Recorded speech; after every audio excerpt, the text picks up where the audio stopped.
Hey YouTube, I am Bear of BearIndependent.com. Just coming back from a prosperity meeting, prosperready.com, SHTF Consulting and Contracting. Met with a great person, and I'm really looking forward to doing business with him. And long and short, what's on my heart, what I want to share with y'all is put your hand to the plow.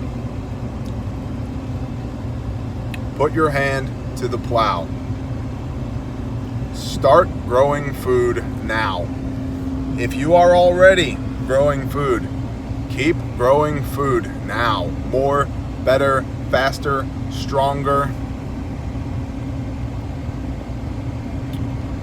I follow David Dubine. It's not you, it's not CO2, it's the sun.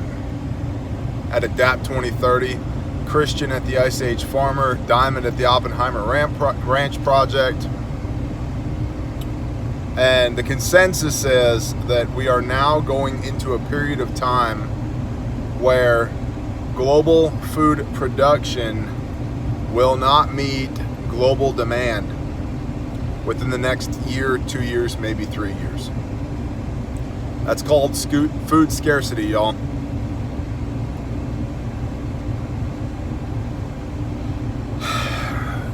The regions that can grow food currently are shifting. What has been traditionally high production areas of the planet are now going into drought, where other areas that have been literal deserts are starting to turn green and crops are growing. Right now, as we speak, this is happening. Which leads me to two things. Put your hand to the plow, because the moment you bust into your food storage, you're on a time clock. How are you going to replace your emergency calories that you put up?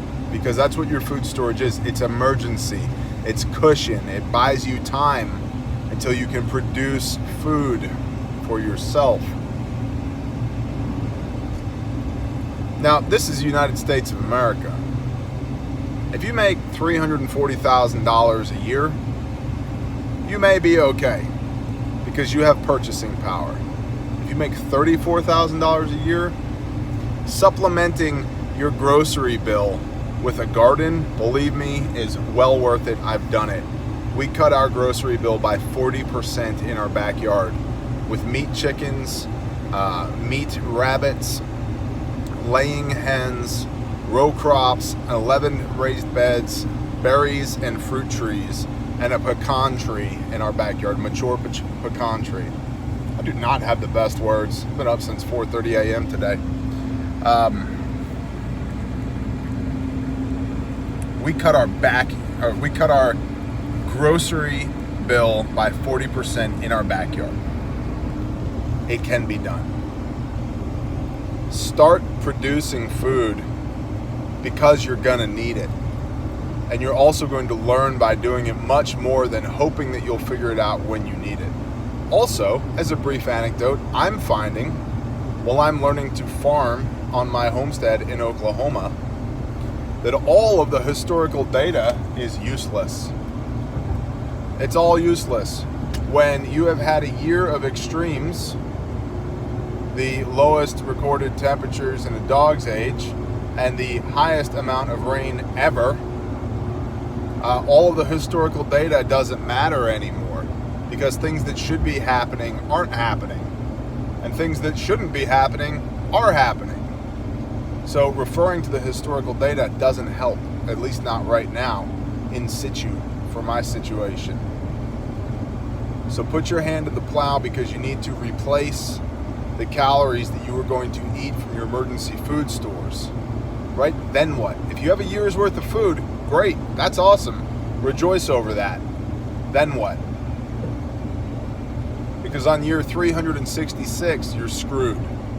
Right? So that buys you a year of cushion to spin up your agricultural capacity so that you can feed yourself. The other reason that I believe we should put our hands to the plow.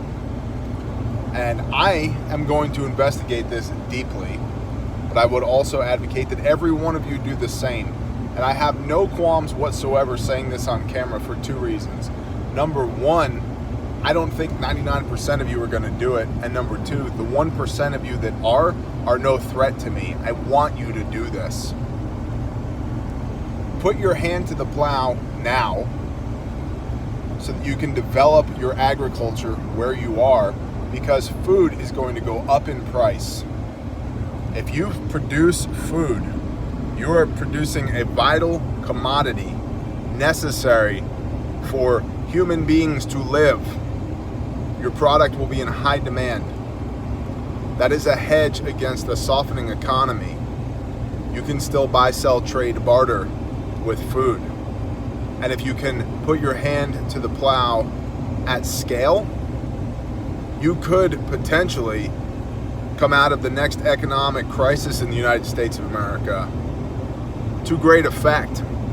You might actually win the economic downturn because you have the commodities that everybody needs.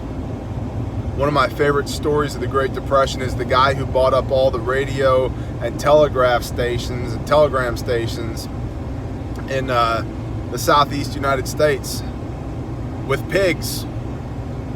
The people who owned the telegraph company didn't care. They were hungry, and they were signing over deeds to land, equipment, all of their assets in trade for food. Well, we should learn from history. And while I do believe that you should have physical wealth as a hedge against potential financial chaos, when somebody's starving, they're not going to want to transact business with silver, because now they have to trade that silver for food. If you have food, even better. Hey, Bob, I'm gonna buy your radio station, or I'm gonna buy your grain mill, Bob. The only thing we're changing is the name on the deed. I'm gonna keep you on a salary. You run this dirty SOB. Yeah, it's mine now, but you're my man here at the grain bin. Have at it. Food. Put your hand to the plow for yourself and for everybody around you, and to be able to operate from a position of strength in an environment that could see a large degree of food scarcity. And as always, I pray I'm wrong. I want to be wrong. I want to be pleasantly wrong. I want to peacefully bounce my great-grandchildren on my knee when I'm 104 years old. We got to get through whatever's coming first. So, with that, shalom and blessings.